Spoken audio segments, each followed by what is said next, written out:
Hello guys, welcome to your YouTube channel diploma lecture. आपकी YouTube channel diploma lecture में आप सबका स्वागत है। तो दोस्तों, जैसा कि जीके जीएस में हिस्ट्री हमारा चल रहा है, तो इतिहास के इस सफ़र में जैसा कि मैंने आपको बताया, ये जो हमारा क्लास चल रहा है वो शून्य से शिखर तक का क्लास चल रहा है। दोस्तों, हम शून्य से शिखर तक की तैयारी करेंगे। कोई भी एग्ज़ाम हो, कोई भी कॉम्पिटिटिव एग्ज़ाम हो, उसको हम क्रैक करने के लिए शून्य से शिखर तक की तैयारी करेंगे। तो दोस्तों, मैंने आपको पहले ही बताया, लक्ष्य न ओझल होने पाए, कदम मिलाकर चल, सफलता तुम्हारी कदम चूम लेगी, आज नहीं तो कल। तो इस बात को रखते हुए दोस्तों, मैं आज चलता हूं। जैसा कि इसकी पहले वाले वीडियो में आपने देखा कि हमने वेदों के बारे में जान लिया था, तो अब जैन धर्म, बौद्ध धर्म के बारे में हमने जान लिया। तो अब दोस्तों, जो ये वीडियो है, इसमें हम जनपदों को देखेंगे, उसके बाद मगध साम्राज्य देखेंगे। तो दोस्तों, चलते हैं हम जनपदों को लेकर के। जैसा कि आप सबको पता है कि सबसे पहले 16 महाजनपद हुआ करते थे। कितने? 16 महाजनपद। इन 16 महाजनपदों को एक बार नाम लिख के मैं बताता हूं इनके बारे में। अंग, मगध, अशाका, अवंती। तो ये देखिए, एक अंग, दूसरा मगध, तीसरा अशाका, चौथा अवंती, चेदी, कांधार। ये जो अंग है, इसके अभी मैं प्रमुख भी बताऊंगा आपको कौन कौन से प्रमुख हैं।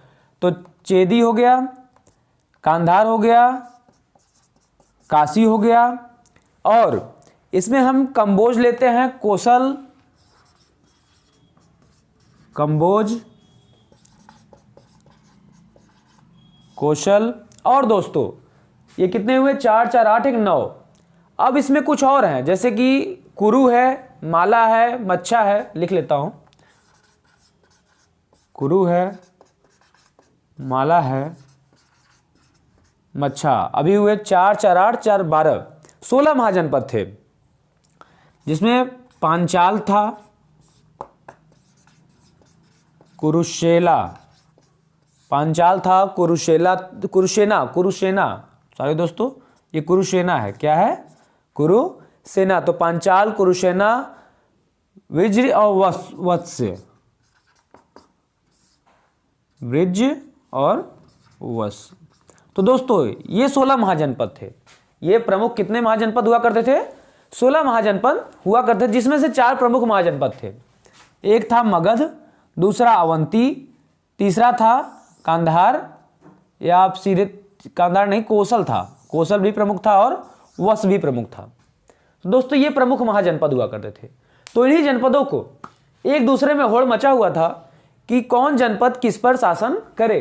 तो उसके लिए सबसे पहले हम मगध साम्राज्य की बात करते हैं। क्यों? क्योंकि मगध साम्राज्य जो था, ये उभर करके सबसे बड़ा साम्राज्य बना। मगध साम्राज्य क्या बना? सबसे बड़ा साम्राज्य बना। तो हम बात करते हैं मगध साम्राज्य की बात। आज हमारा जो टॉपिक, मेन टॉपिक है, वो है मगध साम्राज्य। दोस्तों, आज हम लेके चलेंगे मगध साम्राज्य को, क्योंकि बाकी के जनपद जो थे इसी में लीन हो गए थे। हमारा मगध साम्राज्य प्रमुख साम्राज्य बन के तैयार हुआ। मगध साम्राज्य जो था वो प्रमुख साम्राज्य बन के तैयार हुआ। तो मगध, जैसा कि आपको पता है, मगध, इसमें बिहार जो है, बिहार क्या है? मगध में कहते थे उस समय। पहले के समय में क्या था? मगध के नाम से जानता था। तो मगध साम्राज्य के संस्थापक कहेंगे अगर, तो बृहद्रथ था। संस्थापक कौन था? बृहद्रथ।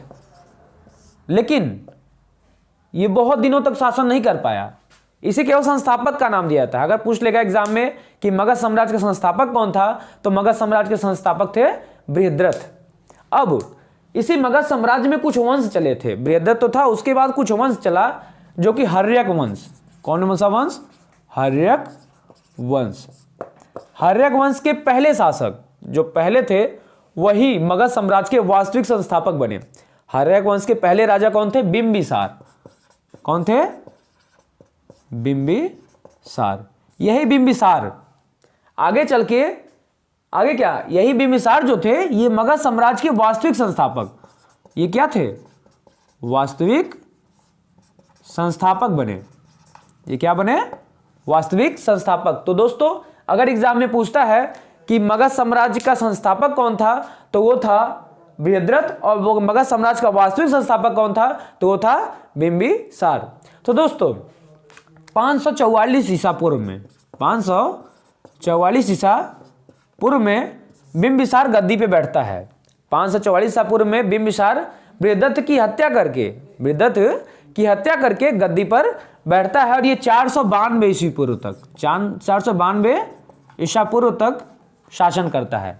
तो 544 ईसा पूर्व से लेकर 492 ईसा पूर्व तक बृहद्रथ शासन करता है।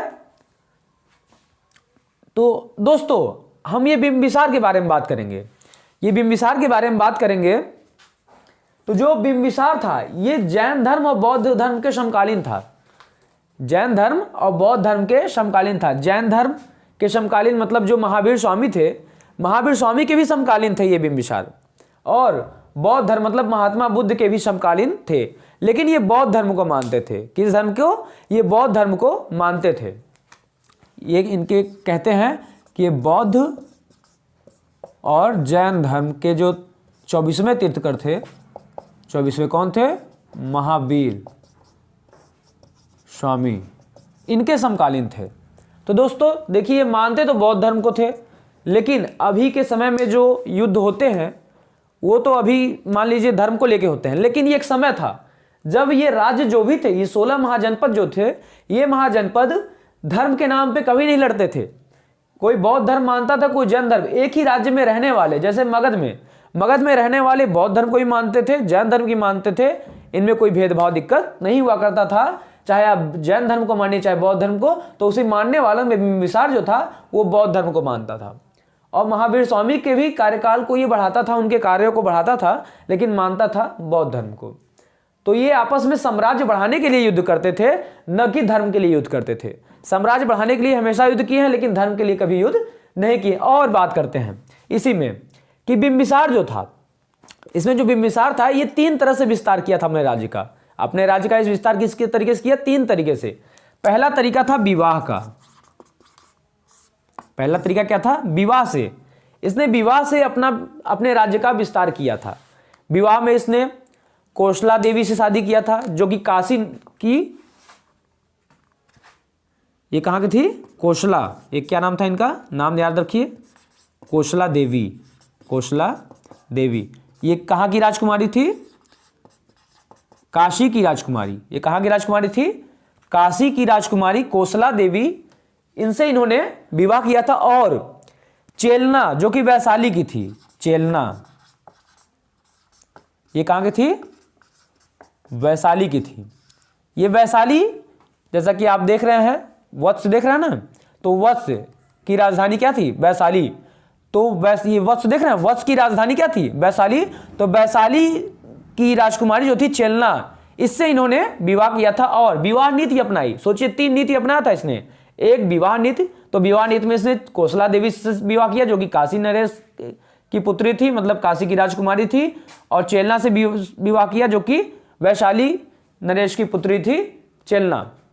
उससे इन्होंने विवाह किया। और इन्होंने क्षेमा जो कि ये माला है, माला की क्षेमा से सब विवाह किया। तीसरा किससे विवाह किया? क्षेमा। ये कहाँ की थी? माला की। माला राज्य की राजकुमारी क्षेमा से इन्होंने विवाह किया। तो ये पहला नीति है विवाह नीति। ये पहला नीति क्या है? विवाह नीति। दूसरा नीति जो था ये इनका मित्रता था। दूसरा नीति क्या था? मित्रता था। मित्रता में इन्होंने अवंती गंधार, किससे किससे किया था? अवंती की बात करेंगे, अंग यही अवंती, हाँ अवंती है। अवंती, गंधार और वत्स। अवंती से भी किया था, गंधार से भी किया था, और वत्स से भी इन्होंने मित्रता किया था।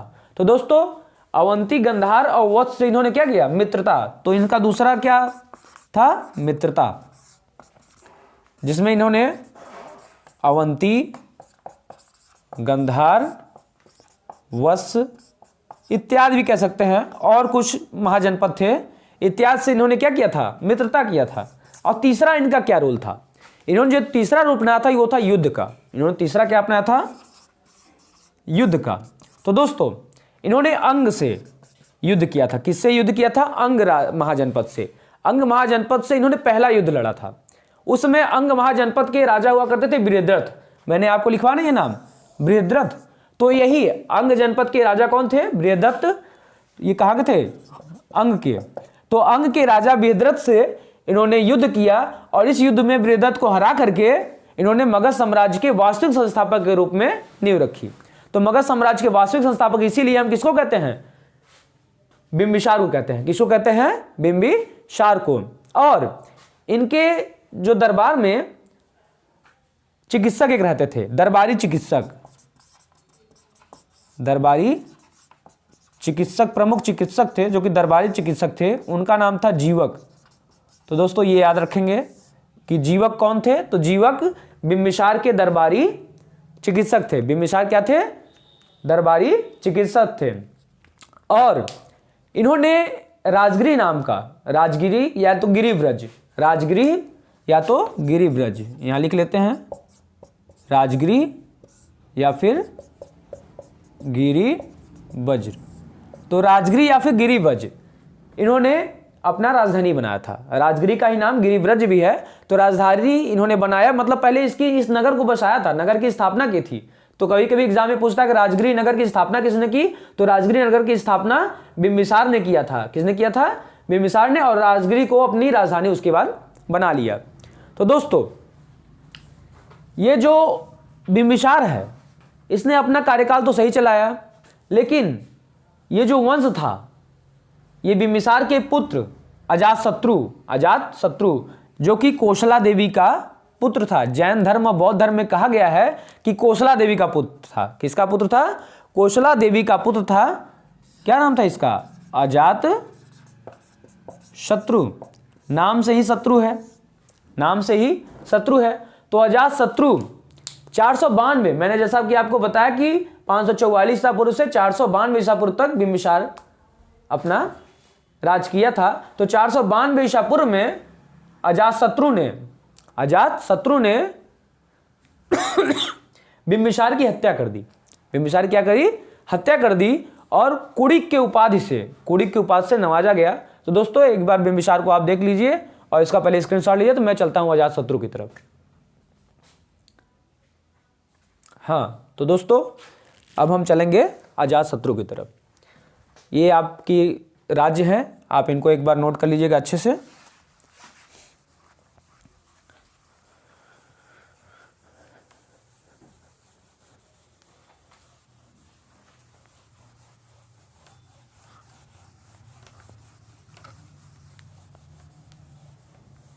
हम बात करेंगे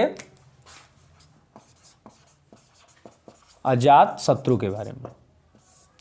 ये जो अजातशत्रु था इसने बिंबिसार की हत्या कर दी। बिंबिसार क्या करी? हत्या करके राजा बन गया। तो इस वंश में जो भी आए, जितने लोग आए, सब अपने अपने पिता की हत्या करते रहे, अपने अपने पिता की हत्या करके राजगद्दी पे बैठे थे। इसलिए इस वंश को, ये कौन सा वंश था? हर्यक वंश। ये कौन सा वंश है? हर्यक वंश। तो हर्यक वंश के और किस नाम से जाना जाता है? पितृहंता वंश। क्या नाम है? पितृहंता वंश। तो दोस्तों हर्यक वंश के पितृहंता वंश क्यों कहते हैं? क्योंकि सबसे पहले बिंबिसार आया, बिंबिसार की हत्या अजातशत्रु ने कर दी। अब आगे भी हम पढ़ेंगे अजातशत्रु की हत्या उदयन ने की। तो ऐसे ऐसे हम पढ़ेंगे। तो ये अजातशत्रु जो था किसका पुत्र था? कोसला देवी का। कोसला देवी का पुत्र था, जो कि काशी की राजकुमारी थी। कहां की राजकुमारी थी? काशी की राजकुमारी थी। तो दोस्तों जब ये राजगद्दी पे बैठा तो इसका दो नीति था, विजय और विस्तार। विजय और विस्तार, इसका एक ही ये एम बना के चला था कि हमें विजय पाना है, युद्ध लड़ना है और अपने राज्य का विस्तार करना है। तो सबसे पहले इसी के समय में ही बौद्ध सम्मेलन भी हुआ था, जो कि राजगिरी में हुआ था। इसी के समय बौद्ध सम्मेलन जो कि राजगिरी में हुआ था। उसके पहले हम जान लेते हैं इसकी क्या उपाधि थी। इसकी उपाधि क्या थी? कुड़िक। इसकी क्या उपाधि थी? कुड़िक की उपाधि से इसे नवाजा गया था। किस उपाधि से? कुड़िक के नाम से। और इसकी जो राजधानी बनी, इसकी राजधानी तो उस समय वही हुआ करती थी, राजगिरी हुआ करती थी। तो जो राजगिरी था, राजगिरी इसके राजधानी में, इसमें पहला बौद्ध सम्मेलन हुआ। बौद्ध सम्मेलन पहला राजगृह में, किसके समय में हुआ? अजात शत्रु के समय में। तो अजात शत्रु ने बौद्ध सम्मेलन करवाया पहला, कहां करवाया? राजगृह में करवाया। और ये लिच्छवी युद्ध में 2 हथियार इसने अपनाए। आपने बहुत कुछ देखा होगा हथियार में, लेकिन एक फिल्म निकली थी कुछ दिन पहले, उसमें आपने देखा होगा 2 हथियार। पहला था रथ मुशाला। नाम से आपको नहीं समझ में आएगा कि रथ मुशाला, ठीक है, लेकिन इसके बारे में भी मैं आपको बताऊंगा। ये पहला हथियार था। और दूसरा हथियार क्या था? रथ मुशाला के बारे में एक बार बताता हूं आपको। इसमें इन्होंने 2 घोड़े का इस्तेमाल किया। क्या किया? 2 घोड़े का इस्तेमाल किया। इसमें 2 घोड़े तो इसने लगा दिए, उसके बाद घोड़े के आगे इसने एक चक्र लगा दिया। क्या किया? चक्र लगा दिया। उस चक्र में देखते हैं एक तलवार लगा रहता है, जैसे कि बाहुबली, आपने देखा होगा बाहुबली फिल्म, तो उसमें चक्र लगा हुआ था, आगे की तरफ लोग काटते हुए जाता था ना, वही इसने रथ मुशाला, जबकि पहले इतनी विकसित समाज नहीं था, उस समय इसने रथ मुशाला का प्रयोग किया था। वही रथ मुशाला है बाहुबली वाला, जो कि राजा जब चलते थे तो 2 घोड़े के सामने देखे होंगे चक्र लगा था, चक्र उसको काट रहा था, तो यही था रथ मुशाला। 2 घोड़े प्लस चक्र लगा हुआ था। ये क्या था? तलवार। चक्र किसका था? तलवार इसमें लगे रहते थे, तो ये था रथ मुशाला। और दूसरा इसने जो यूज किया वो महाशिला। इसने क्या किया? महाशिला। अब ये महाशिला क्या था? इसी में आपने देखा होगा, जैसे कि 2 घोड़े सहित चक्र आपने देखा, तो उसी बाहुबली फिल्म में ही आपने देखा होगा। ऐसे आपको फिल्मों से इसलिए बता रहा हूं क्योंकि आपको समझ में आ जाएगा। उस समय बाहुबली ने एक बड़ा टैंक टाइप का बनाता है और फेंकता है, जाकर के गिरता है लोगों के ऊपर। ये था महाशिला, मतलब एक बहुत बड़ा पत्थर लेता है, उसको एक ऐसा बनाता है जो कि प्रेशर दे करके दूर जाके गिरता है, और वो जब गिरता है तो लोग वहां पे मर जाते हैं। तो ये महाशिला कहा जाता है। ये महाशिला कहा था, महाशिला कंटका कहा गया। तो ये महाशिला कंटका, ये बड़े बड़े पत्थर फेंकते थे, बड़े बड़े पत्थर फेंकते। तो जब महाशिला और रथमुशाला आपने दोनों समझ लिया, तो दोस्तों ये जो लिच्छवी युद्ध में इसने इन दोनों का प्रयोग किया था। और इसके बारे में और एक चीज मैं आपको बता दूं, इसकी माता कहां से थी? काशी से थी। इसकी माता कहां से थी? काशी से थी। ये जब राजगद्दी पे बैठा तो इसके भाई पहुंच गए काशी में रहने के लिए। इसने जब राजगद्दी पे बैठा तो कैसे बैठा था? अपने पिताजी को क्या किया था? बिंबिसार को। कहीं जैन धर्म में देखिए कहा गया है, जैन धर्म में कहा गया है कि इसने कैद कर लिया था। 2 जगह देता है, अगर पूछ लेगा एग्जाम में, जैसा कि मेरा टारगेट है शून्य से शिखर तक का, तो मैं आपको शून्य से शिखर तक की पढ़ाई करते हुए ले चलूंगा। अगर जैन धर्म की बात करें तो इसमें कहता है कि इसने पिता को अपने क्या किया था? कैद किया था। और बौद्ध धर्म की बात करें, तो इसके पिता की इसने हत्या कर दी थी। इसकी क्या थी? हत्या कर दी थी। तो दोस्तों 2 बातें आती हैं, जैन धर्म से आती है कि कैद किया था, बौद्ध धर्म से आती है कि हत्या कर दिया था।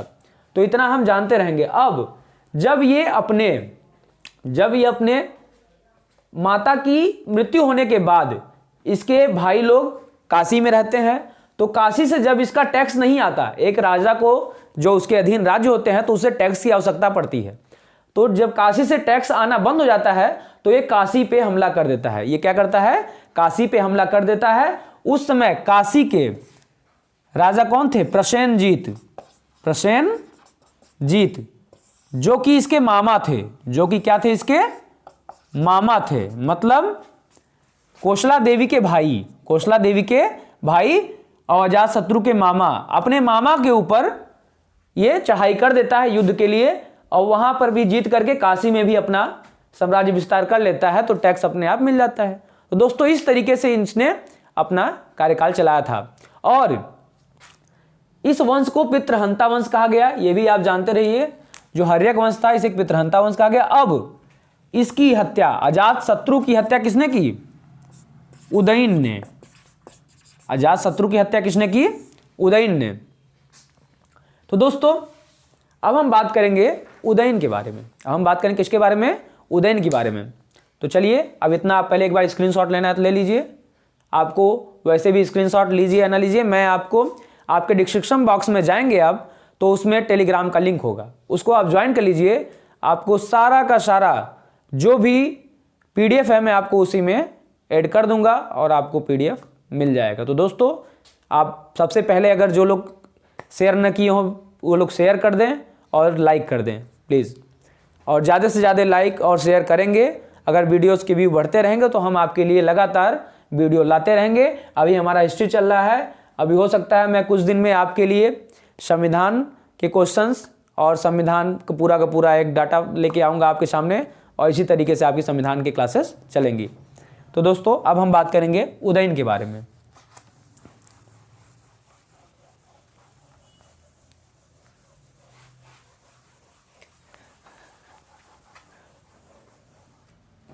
जैसा कि अभी अब मगध साम्राज्य चल ही रहा है और इसमें हमारा कौन सा वंश चल रहा है? हर्यक वंश। इसे किस नाम से जाना जाता है?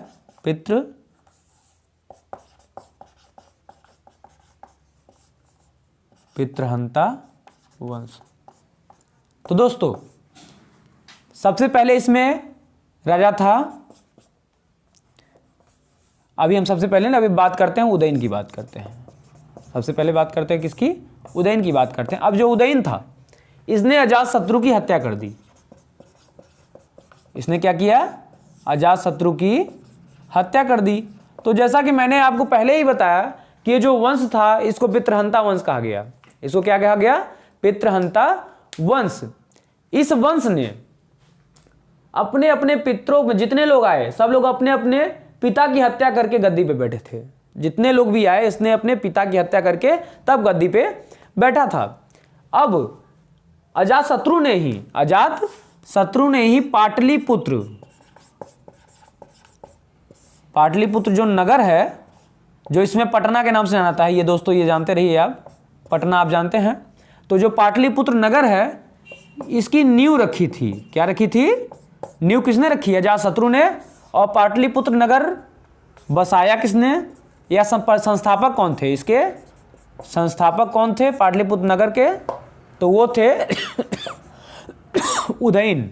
पाटलिपुत्र पूछेगा कि नींव किसने रखी, तो पाटलिपुत्र की नींव अजातशत्रु ने रखी। और पाटलिपुत्र के संस्थापक कौन थे? तो उदयन थे। तो दोस्तों जो उदयन थे ये तो संस्थापक थे पाटलिपुत्र के। तो इसी ने स्थापना करने के बाद इसने पाटलिपुत्र की स्थापना की, उसके बाद राजधानी बना दिया। क्या बना दिया? राजधानी। तो पूछता है पाटलिपुत्र की राजधानी किसने बनाई? तो पाटलिपुत्र को राजधानी उदयन ने बनाया था। सबसे पहले पाटलिपुत्र को राजधानी किसने बनाया था? उदयन ने बनाया था। तो इतना दोस्तों आपने देख लिया। अब हम इतना है उदयन के बारे में। एक बार हम फिर से देख लेते हैं कौन कौन था इस वंश में। देखना जरूरी है क्योंकि हम इतना जानते रहेंगे तो हो पाएगा हमारा। तो इस वंश में सबसे पहले था बिंबिसार। सबसे पहले कौन था? हम बात करते हैं पितृहंता वंश की बात कर रहे हैं। बिंबिसार। बिंबिसार का पुत्र कौन था? अजात शत्रु। अब इसके बाद कौन गद्दी पे बैठा? उदयन। अब उदयन के बाद दोस्तों दो और नाम आते हैं, जैसे अनिरुद्ध और मांडा। अनिरुद्ध और मांडा। अब इसके बाद जो गद्दी पे बैठता है वो अंतिम शासक कहा जाता है। तो एग्जाम में पूछता है कि हर्यक वंश का अंतिम शासक कौन था? तो हर्यक वंश का अंतिम शासक नागदशक था। नागदशक। अंतिम शासक कौन था? नागदशक अंतिम शासक। तो हर्यक वंश का अंतिम शासक नागदशक हुआ। अब नागदशक इसकी अब ये क्या था? ये उदयन के ही पुत्रों में से था। ठीक है, तो उदयन के पुत्रों में से नागदशक था, 10वां पुत्र कहते हैं ये भी।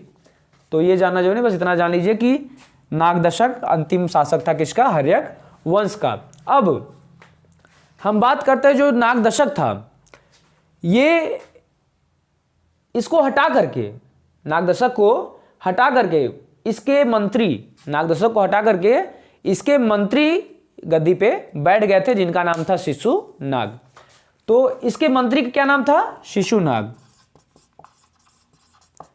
शिशुनाग को इसने काशी का मंत्र दिया था। कहाँ दिया था?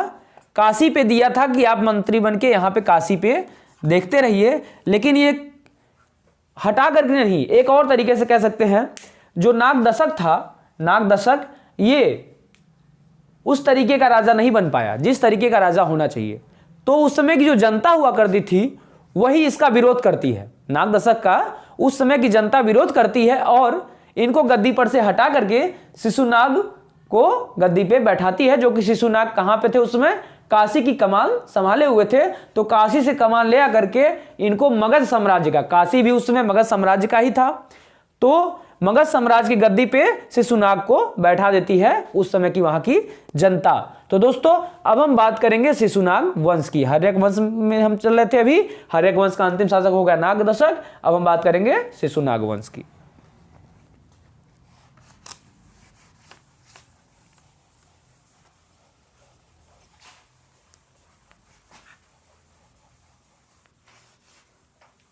दोस्तों अब हम बात करेंगे शिशुनाग वंश।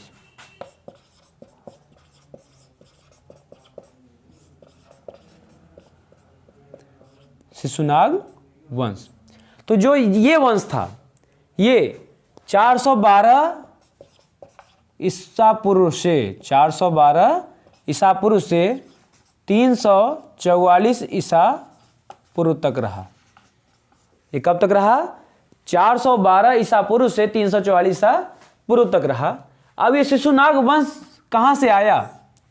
तो शिशुनाग वंश का मैंने जैसे कि आपको बताया कि ये नागदशक की हत्या, मतलब हत्या नहीं हुआ था, नागदशक जो था वो मैंने आपको बताया कि जो नागदशक जो कि हर्यक वंश के थे, वहाँ की जनता ने नागदशक का विरोध करके नागदशक को हटा करके नागदशक के ही अधीन, मतलब कि हर्यक वंश के अधीन, मगध के अधीन शासन कर रहे काशी से शासन चला रहे शिशुनाग को मगध साम्राज्य के गद्दी पे बैठाता है। तो शिशुनाग जब गद्दी बैठता है तो ये शिशुनाग वंश की स्थापना करता है। हर्यक वंश वहां से खत्म होता है, शिशुनाग वंश वहां से शुरू होता है। तो शिशुनाग वंश अब इसने 2 राज्यों को जीता। इसने क्या किया? उस समय तो यही चल रहा था कि राज्य को जीतने का कार्य, मतलब हम अगर राज गद्दी पे बैठते हैं मगध की गद्दी पे, तो मगध से हम अन्य महाजनपदों को जीत लें। मगध एक महाजनपद के है, तो अन्य महाजनपदों को जीत करके हम एक बड़े महाजनपद का रूप धारण करें। तो क्षेत्र जीतने के लिए इसने वैशाली और अवंती को जीता। इसने किसको जीता? वैशाली और अवंती को। वत्स वैशाली वही वाला। तो वैशाली और अवंती को ये जीतता है। अब जीतने के बाद इसने वैशाली को क्या किया? राजधानी बना दिया। वैशाली को क्या किया? राजधानी बना दिया। तो कहते हैं शिशुनाग वंश की राजधानी क्या थी उस समय? शिशुनाग के समय, तो शिशुनाग के समय राजधानी वैशाली थी। शिशुनाग के समय राजधानी क्या थी? वैशाली थी। और इसके बाद इसका शिशुनाग में ज्यादा इंपॉर्टेंट नहीं है। अब इस वंश से जो प्रमुख है वो है कालाशोक। वो कौन है? कालाशोक के बारे में इतना जान लीजिए। इस वंश से प्रमुख शिशुनाग वंश जो कि 412 ईसा पूर्व से 344 ईसा पूर्व तक शासन किया। इसके बाद बारी आता है, ये पूरा 44 में शासन नहीं किया, ये शिशुनाग वंश का कार्यकाल है 344 ईसा पूर्व तक। तो शिशुनाग के बाद गद्दी पे बैठता है कालाशोक। ये कालाशोक जो था, ये इसके 10 पुत्र थे। इसके कितने पुत्र थे? 10 पुत्र। तो इसका जो सबसे छोटा पुत्र था वो था नंदीवर्धन। इसका सबसे छोटा पुत्र था, क्या नाम था उसका? नंदीवर्धन। तो 10 पुत्र थे। इसके कितने पुत्र थे? 10 पुत्र। इसके सबसे छोटे पुत्र का नाम था नंदीवर्धन। अब इसके समय में, कालाशोक के समय में इसकी राजधानी क्या थी? कालाशोक के समय में मगध की राजधानी क्या हो गई? पुनः पाटलिपुत्र हो गई। क्या हो गई? पाटलिपुत्र क्या हो गई इसकी राजधानी। तो इसकी राजधानी क्या हो गई? पाटलिपुत्र। तो ध्यान दीजिए, क्वेश्चन पूछता है शिशुनाग के समय में राजधानी वैशाली था, क्योंकि वैशाली अवंती को इसने जीत करके वैशाली को राजधानी बना दिया। पुनः जब इसका पुत्र कालाशोक गद्दी पे बैठता है तो कालाशोक पाटलिपुत्र को अपनी राजधानी बना देता है। यही इंपॉर्टेंट था कालाशोक से। अब कालाशोक का 10वां पुत्र जो कि नंदीवर्धन था, कालाशोक का 10वां पुत्र जो कि नंदीवर्धन था, ये गद्दी पे बैठता है और ये भी बहुत ज्यादा दिन तक गद्दी पे नहीं रहता। इसके मंत्री महापद्म नंद, इसके मंत्री कौन थे? महापद्म नंद के द्वारा इसको गद्दी पर से हटा करके महापद्म नंद इसकी गद्दी पे बैठ जाता है। तो वहां से नंद वंश की शुरुआत हो जाती है। तो दोस्तों इतना आपने देखा शिशुनाग वंश में। शिशुनाग वंश का संस्थापक कौन था? शिशुनाग था, जो 412 ईसा पूर्व से 344 ईसा पूर्व तक पूरा शिशुनाग वंश चला था। और ये शिशुनाग वंश जब शिशुनाग था उस समय इसकी राजधानी वैशाली हुआ करती थी। इसने 2 महाजनपदों को जीता था, वैशाली और अवंती को। अब इसके पुत्र कालाशोक जो कि राजधानी बनाया पाटलिपुत्र को। इस कालाशोक के 10 पुत्र हुआ करते थे। नंदीवर्धन इसका सबसे छोटा पुत्र था, जो कि अंतिम शासक किसका हुआ? शिशुनाग वंश का। अब शिशुनाग वंश के मंत्री जो थे, नंदीवर्धन के मंत्री कौन थे? महापद्म नंद ने नंदीवर्धन को मार करके गद्दी पर से हटा करके पुनः नंद वंश की स्थापना करती है। किसकी स्थापना होती है? नंद वंश की। तो चलते हैं दोस्तों, अब देखते हैं नंद वंश। हम बात करते हैं नंद वंश के बारे में। तो दोस्तों ये जो नंद वंश है, इसकी स्थापना किसने की? इसकी स्थापना किया महापद्म नंद ने।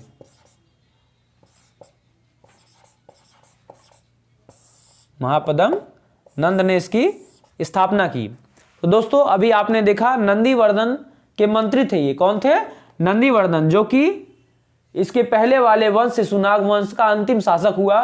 उसके मंत्री महापद्म नंद ने इसको गद्दी पर से हटा करके अपनी गद्दी पे बैठता है। और इसके बारे में एक चीज कहा गया है कि उस समय का ये परशुराम था। उस समय का क्या नाम था? इसको परशुराम का अवतार, इसे क्या कहा गया? परशुराम का अवतार माना गया। क्यों? क्योंकि जैसा कि परशुराम के बारे में आपने सुना है कि क्षत्रियों की हत्या करते रहे, तो इसे भी एक राष्ट्र एक छत्र, मतलब एक राष्ट्र एक छत्र इसने अपनाया था कि जितने पूरे राष्ट्र को मैं क्षत्रियों से खत्म कर दूंगा। तो इसने क्षत्रियों का खात्मा किया, इसीलिए इसको परशुराम का अवतार कहा गया। तो महापद्म नंद जो कि नंद वंश के थे, ये बहुत ज्यादा दिन तक गद्दी पे नहीं रहे। और इसके सबसे अंतिम शासक हम इतना जान लेते हैं कि नंद वंश का जो अंतिम शासक था, अंतिम शासक वो था घनानंद। वो कौन था? घनानंद। ये इंपॉर्टेंट है कि नंद वंश का जो अंतिम शासक था वो कौन था? तो वो था घनानंद। अब ये घनानंद जो था ये अंतिम शासक था। इसके बाद आ जाता है मौर्य वंश। तो दोस्तों आज इस वीडियो में आपने देखा मगध साम्राज्य के बारे में, जो कि सबसे पहले आपने देखा मगध साम्राज्य में हर्यक वंश, उसके बाद आपने देखा शिशुनाग वंश और उसके बाद नंद वंश। तो हर्यक वंश का पहला शासक और अंतिम शासक ये बहुत इंपॉर्टेंट है। उसी क्रम में नंद वंश का अंतिम शासक कौन था? घनानंद था। तो आगे की वीडियो में हम ले चलेंगे आपको मौर्य वंश की तरफ। आगे की वीडियो में आप क्या देखेंगे? मौर्य वंश। तो दोस्तों आज के लिए बस इतना ही। धन्यवाद। आप इस चैनल को लाइक, सब्सक्राइब और ढेर सारा प्यार देते रहिए, बने रहिए हमारे साथ शून्य से शिखर तक के इस क्लासेस में। जैसा कि मैंने आपको स्टार्टिंग में ही बताया, लक्ष्य न ओझल होने पाए, कदम मिलाकर चल, सफलता तुम्हारी कदम चूम लेगी, आज नहीं तो कल। तो दोस्तों इस बात को रखते हुए मैं चलता हूँ। आपके नए वीडियो में आपसे मिलूंगा। धन्यवाद दोस्तों।